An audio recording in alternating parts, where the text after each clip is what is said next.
ઉગમેશ્વર સાહેબની જય. જોકે મને આજ કુદરતી છાતીમાં થોડું થોડું દુખે, એટલે અત્યારે બીક લાગે ને તો એ રશ્મિભાઈ કે કાંઈ વાંધો નહીં, એટલે બાવા બન્યા હિન્દી બોલના પડે ગયા. એટલે 5 દિવસ 5 મિનિટ બોલતું, જાજુ નથી બોલતો. એટલે એક પહેલાં હું મારી સૂચના આપી દઉં. મને ઘણા ટાઈમથી આમ તો વિચાર આવે, અને એક પોતાનો મારો હમણાં અનુભવ છે ગયો. આ લોકો ભાવથી બચારા પ્રોગ્રામ કરે, કાર્યક્રમ કરે. આપણે તો કરવો નથી, પણ કરવાવાળા કરે છે ને, અને લાભ આપણને મળે છે. બરાબર. અત્યારે દાદાની દયા કૃપાથી એમના જન્મદિવસ નિમિત્તે રશ્મિ બાપુ આવડો કાર્યક્રમ કરે, આટલું ઉજાગર, આટલી મહેનત આપણા માટે, અને લાભ આપણને અપાવે, એટલે ધન્ય ભાગ છે. જે પ્રોગ્રામ આપણા ઉગમ ફોજ કરે એને ધન્યવાદ છે. એકી બીજા નંબરમાં જે પ્રોગ્રામવાળા પત્રિકા વાટે ને, પત્રિકા, એટલે હું તો એમ કહું છું ભાવથી લઈ લેવી ભાઈ. પછી ભાવથી લઈ લેવી એનું કારણ છે કે એનો ભાવ ના તૂટે. આ વચ્ચે એક દાખલો ક્યાં અટકાઈ જાય યાદ રાખજો. વચ્ચે એક દાખલો જયંતિ બાપા આપો. ભલા બાપાની તિથિ, નામ નથી દેતો ભાઈનું, ગામનું નામ નથી આપતો. અને અમે જે કાર્યક્રમ કરીએ બાંદ્રા, દાદાની તિથિ છે, લગ્ન પ્રસંગ, ગમે તે, પહેલાં અમે ગુરુદ્વારા હીરસાગર બાતાથી ઉગારામ બાપા, સોનામાં ભલારામ બાપા, લાખુમાં લાભુ દાદા અને દેવારામ બાપા, એટલી પત્રિકા નામ લખી, ચાંદલા માંડી, મંદિરે મૂકી, આરતી કરીને પછી બાટીએ. એટલે આરતી કરીને કમ્પ્લીટ કરીને પછી બાટીએ, બરાબર. પછી મહેમાન કુદરતી આવ્યા, 1-2 કલાક પછી. એટલે પત્રિકા આપવા આવ્યો, એટલે કે ભાઈ ના કે મળી ગઈ. જોજો તમે આ જ્ઞાન ક્યાં જાય, કે મળી ગઈ. પણ ભલામણ હજી બાપાને સમાધિએ હું ધરું છું, પગે લાગ્યા, આરતી પૂજન કર્યું, આપણને થોડુંક મનથી દુઃખ થાય કે ન થાય. તદુપરાંત આમાં ફોટા હોય દાદાના, ઉગારામ બાપા, લાભુ દાદા, દેવારામ બાપા, દરેક સંતોના ફોટા હોય. કદાચ પત્રિકા ખીચામાં પડી હોય તો એ કામમાં આવે. લાભુ દાદા, દેવારામ બાપા, ભલા બાપા અને જયંતિ બાપા શીખેની વાત કરું. હવે તો પાકીટ નથી રાખતા, પહેલાં પાકીટ રાખતા ને તો એમાંય દાદાના ફોટા હોય અને હોય. ફોટાએ કામ કરે, પત્રિકાઓ પણ ખીચામાં પડી હોય તોય કામ કરે. એટલે પત્રિકા ઘણી, આ કાંઈ જાહેરાતની પત્રિકા નથી, કાંઈ દવા વેચવાની નથી પત્રિકા. અને પછી પત્રિકા આપે ને લે નહીં, પાછા ઈવડાઈ આમ બીજાની પત્રિકામાં રોકાતા. આટલી મોટપ, આટલું જ્ઞાન લે નહીં, પછી બીજો વાંચતો હોય એમાં આમ રોકાતા હોય, તો પછી લઈ જ લેવાય ને. એટલે હું એમ કહું છું, ભાવથી બધાને પત્રિકા જે બાટે ને એ પ્રેમથી લઈ લેવી. એ કી એને ફોટા છાપો કે ન છાપો એનું કોઈ હું કહેતો નથી. ફોટા છાપો તો એ સારું, ન છાપો તો એ કોઈ બાત નહીં. એક માણસની અનેક છબીઓ કોઈ પૂજે અને કોઈ પછાડે, એટલે એ વાત આખી જુદી છે. અને 3000 કે 2000 પત્રિકા વેચીએ, કદાચ કોઈ ભૂલી ગયું હોય, કોઈ ખીચામાં જ પડી ગઈ, કોઈ ત્યાં રહી ગઈ હોય, ભૂલે ચૂકે, એટલે એવી કદાચ 5-10 પત્રિકા આમાં સભામાંથી ને સભા પૂરી થાય તો મળે, એનો અફસોસ નથી. એટલે પત્રિકાઓ બને ત્યાં સુધી કાર્યક્રમની છાપવી, અને આ લખાણ છે ને એ કાયમિકના માટે આપણી મોજૂદને રહીએ એમ. અને તદુપરાંત પત્રિકા બીજું કામ કરે. ભલે તમે તારીખ તો વાંચી લીધી હોય કે ખબર હોય કે અહીંયા ભાઈ સુરેન્દ્રનગરનો પ્રોગ્રામ છે, પણ ભરતભાઈનો નંબર ગોતવા હોય તો એમાં મળી જાય, સરનામું મળી જાય, એડ્રેસ મળી જાય. એટલે બને ત્યાં સુધી ભાવથી. અને આ મેં ભાઈ જયંતિ બાપાની રજા લઈને હું સૂચના આપું છું. એટલે ભાવથી આપણે લઈ લેવી, ખીચામાં રાખી લેવી, હાથે વાળી પડી હોય તો કામમાં આવે. એટલે એ આપણે બને ત્યાં સુધી અપમાન થાય એવું કાર્ય કરવું ને, પ્રેમથી લઈ લેવી એમ. સદગુરુદેવની જય.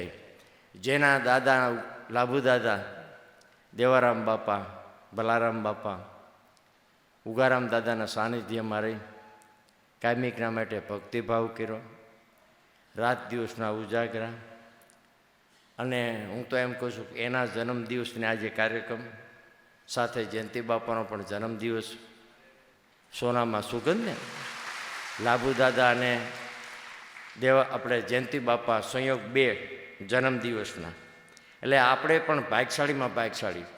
અને આપણે હું એમ કહું છું કે દાદાનો જન્મદિવસ ઉજવીએ તો ઉજવાય એવું નથી, પણ હું તો કહું છું કે આ ઉજવે અને ઉજવાવે, બરાબર. અને આપણે તો એટલું માગવું કે જન્મ ધરીને વિસરવું નહીં. હરિગુરુ સંતની સેવા કાયમિકના માટે ગાંડા ઘેલા અબૂધ અજ્ઞાની જેવા કેવો તમારા છે, અને તમારે કાયમિકના માટે શરણ કમળમાં અમને કાયમિકના માટે વાસો આપજો અને કાયમિકના માટે રાખજો, એવી દાદા આગળ પ્રાર્થના. અને દાદાએ ખેડાણ કર્યું, અમને તો તૈયાર ગાદી છે, અમને તો આ તૈયાર ગાદી છે, તૈયાર ગાદી માથે બેઠા છે, આનંદ કરીએ છે, પણ કાયમિકના માટે રાત દિવસનું ભક્તિ માટે ખેડાણ.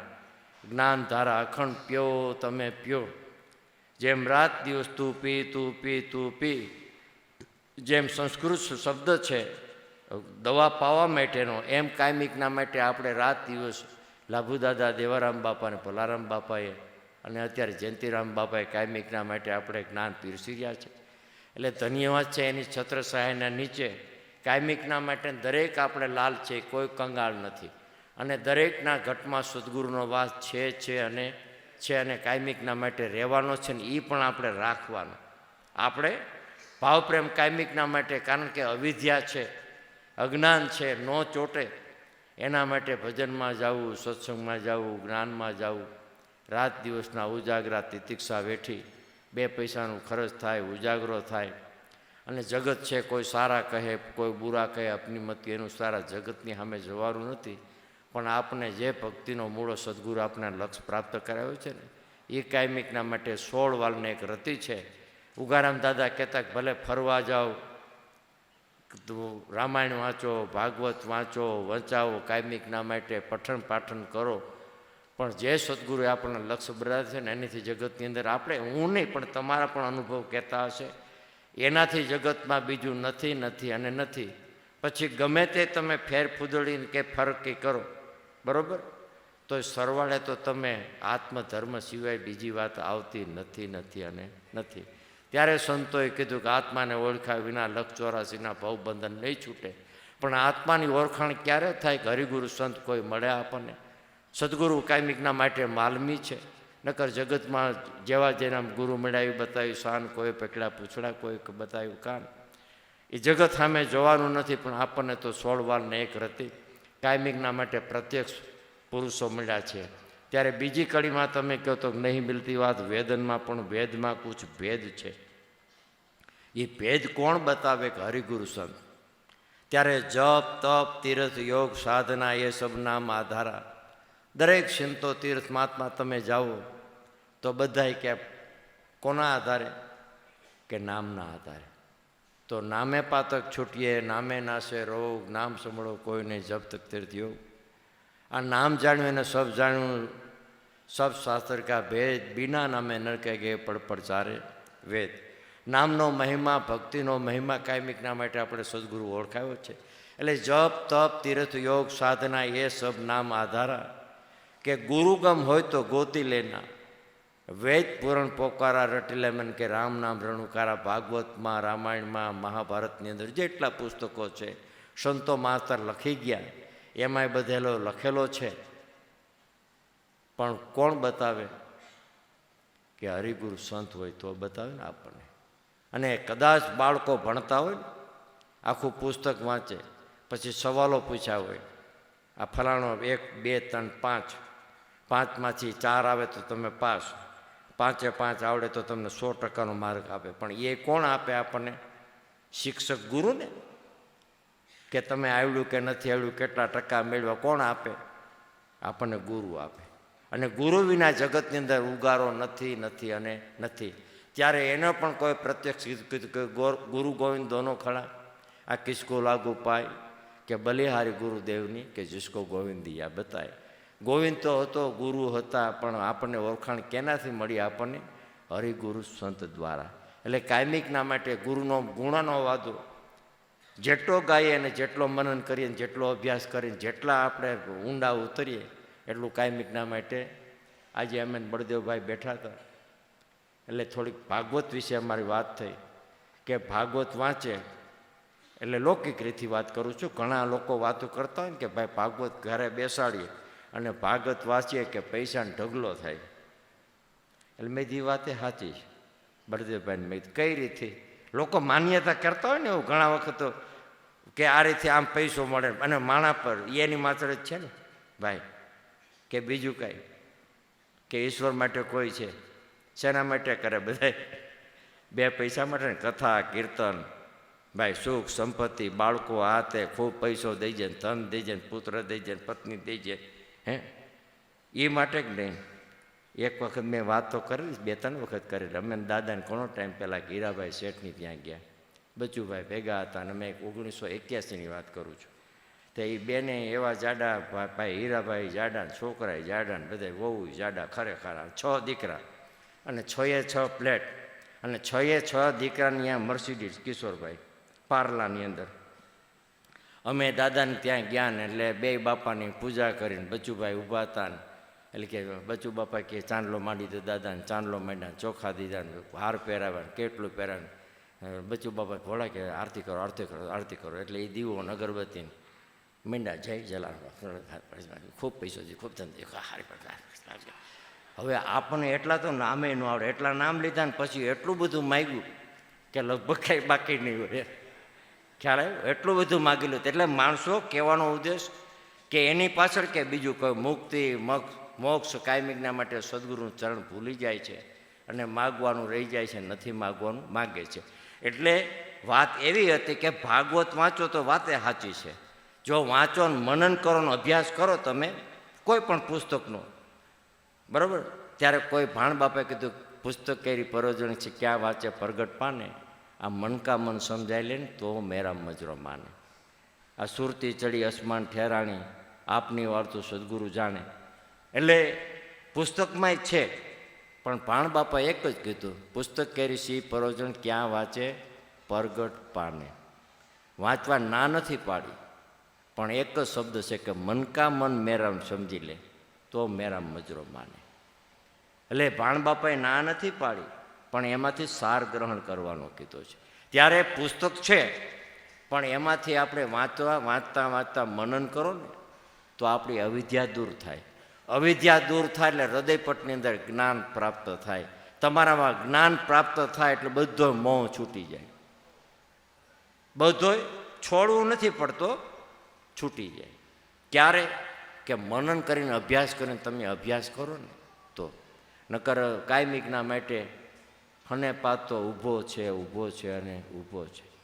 કોઈ કે અમે ઘીના દીવા કરીને, કોઈ કે અમે તેલના દીવા કરીને, કોઈ કે મીણબત્તીના દીવા કરીને, કોઈ કે અમે નાની વાઇટ રાખીને, કોઈ કે ટૂંકી વાઇટ રાખીને, કોઈ કે આડી વાઇટ રાખીને, કોઈ કે ઊભી વાઇટ રાખીને, કોઈ કે કાટલેટના દીવા કરીને, કોઈ કે અમે દીવો કરી પણ દેખાય નહીં, પણ તો કરવો શું કરવા જોઈએ?